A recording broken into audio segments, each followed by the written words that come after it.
ओम शांति 1/1/2023। आज की अव्यक्त मुरली चिंतन रिवाइज्ड मुरली 26/3/1993। मुरली टाइटल अव्यक्त वर्ष में लक्ष्य और लक्षण को समान बनाओ। हमारा लक्ष्य क्या है?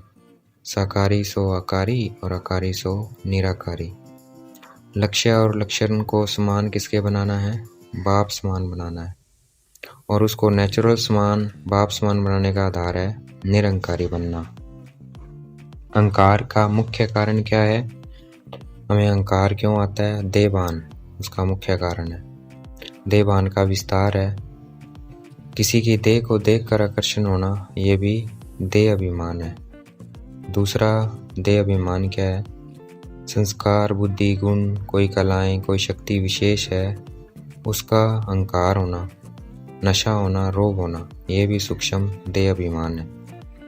अगर इनमें से कोई भी अभिमान है तो वो हमें नेचुरल आकारी, फरिश्ता और निराकारी नहीं बनने देगा, क्योंकि ये देह अहंकार है। हमें अपने ऊपर अटेंशन रखना है कि किसी भी प्रकार का अभिमान हमें नेचुरल आकारी, निराकारी स्वरूप से पुरुषार्थी स्वरूप तो नहीं बना रहा है। तो इस वर्ष का हमारा लक्ष्य है देह अहंकार के अंश मात्र को समाप्त करना है।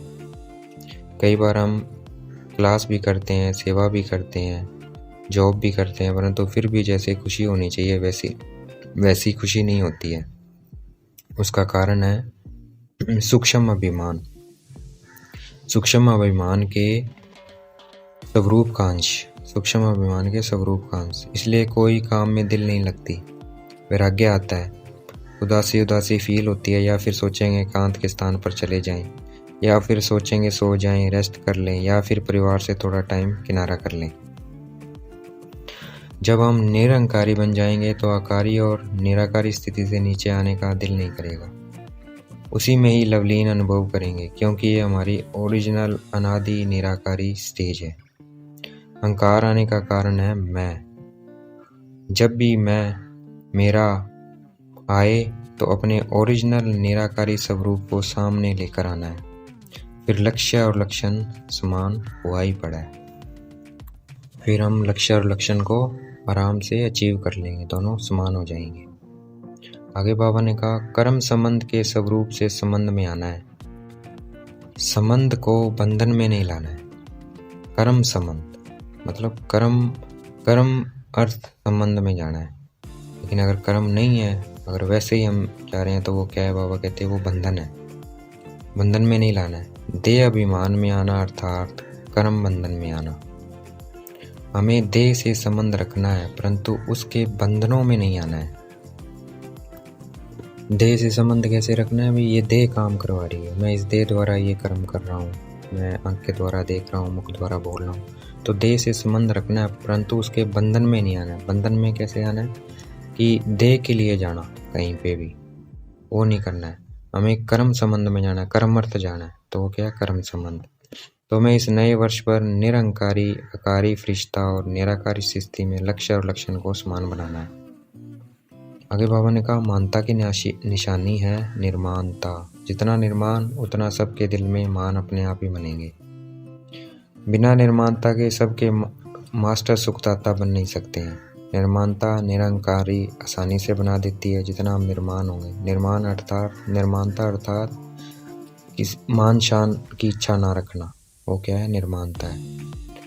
जितना हम निर्माणता निरंकारी आसानी से बना देती है। निर्माणता का बीज मानता का फल अपने आप ही प्राप्त कराता है। निर्माणता सबके दिल में दुआएं प्राप्त कराने का आसान साधन है। निर्माणता सबके मन में आसानी से प्यार का स्थान बना देती है। निर्माणता महिमा योग्य भी अपने आप बना देती है। तो जो निरंकारी होगा उसमें निशानी होगी निर्माणता की।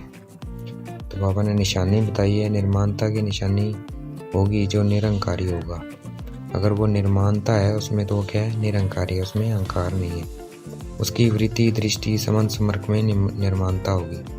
वो ऐसे नहीं कहेगा मेरी ऐसी भावना नहीं थी, परंतु मुख से निकल गया। क्योंकि जो वृत्ति होगी वो दृष्टि होगी, और जो दृष्टि होगी वो वाणी होगी, और जो वाणी होगी वो समन संपर्क में आएगा ही आएगा।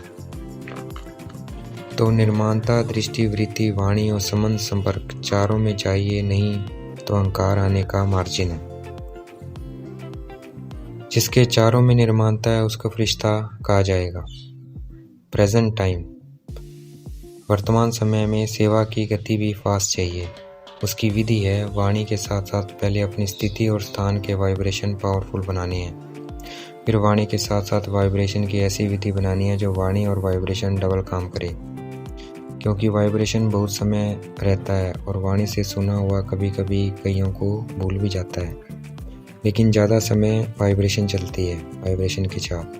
तो इस रूहानी वाइब्रेशन को फैलाने के लिए सबसे पहले अपने मन में, बुद्धि में व्यर्थ वाइब्रेशन को समाप्त करना होगा, तब रूहानी वाइब्रेशन फैल सकेगी। व्यर्थ वाइब्रेशन रूहानी वाइब्रेशन के आगे दीवार बन जाती है, वो फैलने नहीं देती है उसको। जैसे सूर्य की प्रकाश के नीचे तक नहीं पहुंच सकती है, जैसे सूर्य की प्रकाश के अगर आगे बादल आ जाए, दीवार आ जाए, तो वो नीचे तक नहीं पहुंच सकती है। तो वैसे ही व्यर्थ रूहानी वाइब्रेशन को आत्माओं तक नहीं पहुंचने देती है। व्यर्थ क्या करता है? रूहानी वाइब्रेशन को आत्माओं तक नहीं पहुंचने देता है। रूहानी वाइब्रेशन एक ही समय पर अनेकों को अपना बना लेती है। तो वाइब्रेशन एक ही समय पर अनेक आत्माओं को आकर्षित कर सकती है। तो हमें रूहानी वाइब्रेशन से व्यर्थ को ख़त्म करना है, ताकि उसके बीच में व्यर्थ रुकावट ना बने। कई आत्माएं, आगे बाबा कहते, कई आत्माएं सीधा सहज योगी नहीं बनती है, लेकिन सहयोगी बनाते जाओ उनको। सहज योग उनका आराम से नहीं लगता, लेकिन उनको सहयोगी बनाते जाओ। तो सहयोग में उनको आगे बढ़ते बढ़ते सहयोग उनको योगी बना देगा। सहयोगी आत्माओं को स्टेज पर लाओ और उनका सहयोग सफल करो। सहयोगी आत्माओं को स्टेज पर लाना है और उनका सहयोग सफल करना है, ताकि वो योगी बन जाए आराम से। हमें अपने लिए तपस्या, रिट्रीट या भट्टियाँ करनी है। 2 मास अपने लिए तपस्या और 2 मास छोटी छोटी सेवाएं, फिर 2 मास बड़े रूप की सेवाएं फिक्स करनी है। ऐसे नहीं करना है कि 12 मास इतनी सेवा में बिजी हो जाएं, अपने लिए समय ही ना निकले। तो अपने लिए और सेवा में बैलेंस रखना है, दोनों साथ साथ चलनी चाहिए। तो इस वर्ष हमें सेवा को तीव्र गति करने के लिए क्या करना है? व्यर्थ को समाप्त करना है। किसी भी आत्मा के प्रति व्यर्थ वाइब्रेशन को स्वाह करना है। ऐसे नहीं समझना है कि ये तो ऐसे ही है, तो वाइब्रेशन तो रहेगा ना, कोई कैसा भी हो, परंतु हमें नेगेटिव वाइब्रेशन को बदल कर पॉजिटिव वाइब्रेशन रखेंगे तो वह आत्मा भी नेगेटिव से पॉजिटिव में आ जाएगी, और उसे आना ही है, वो आएगी। वृत्ति है, भावना हमारी रॉकेट है, जो यहाँ बैठे बैठे जहाँ भी चाहे जितना भी पावरफुल परिवर्तन करना चाहे वह हम कर सकते हैं। रॉन्ग चीज़ का नॉलेजफुल बनना चाहिए। क्या गलत है, क्या सही है, उसका नॉलेजफुल बनना चाहिए, परंतु रॉन्ग चीज़ को धारण नहीं करना है, उसको अपने प्रैक्टिकल लाइफ में नहीं लेके आना है।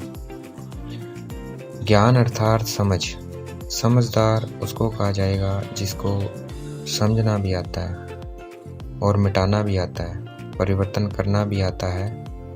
उसे क्या कहेंगे? समझदार कहेंगे। उसे क्या कहेंगे? ज्ञानी कहेंगे उसको।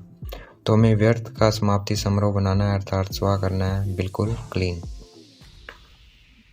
कैसी भी आत्मा हो, लेकिन हमें क्षमा करना है, क्योंकि लास्ट में आगे बढ़ते हुए यही भावना हमारी वृत्ति वाइब्रेशन हमारी सेवा को बढ़ाएगी। तब हम जल्दी से जल्दी कम से कम 9 लाख बना सकेंगे। बस व्यर्थ वृत्ति, व्यर्थ वाइब्रेशन स्वाह करनी है। फिर देखो, नेचुरल योगी और नेचर में फरिश्ता बने ही हुए हैं। फिर हम नेचुरल योगी और नेचर में फरिश्ता बने ही हुए हैं। तो इस पर वर्कशॉप करनी है, कैसे होगा? आज की मुरली का वरदान, इस मर्जीवा जीवन में सदा संतुष्ट रहने वाले इच्छा मात्रम अविद्या भव। इस मर्जीवा जीवन मतलब इस ब्राह्मण जीवन में सदा संतुष्ट रहने वाले इच्छा मात्रम अविद्या भव। किसी भी प्रकार की इच्छा नहीं रखेंगे तो क्या रहेंगे? हम संतुष्ट रहेंगे। आज की मुरली का स्लोगन, जिनके संस्कार इजी हैं वे कैसी भी परिस्थिति में स्वयं को मोल्ड कर लेंगे।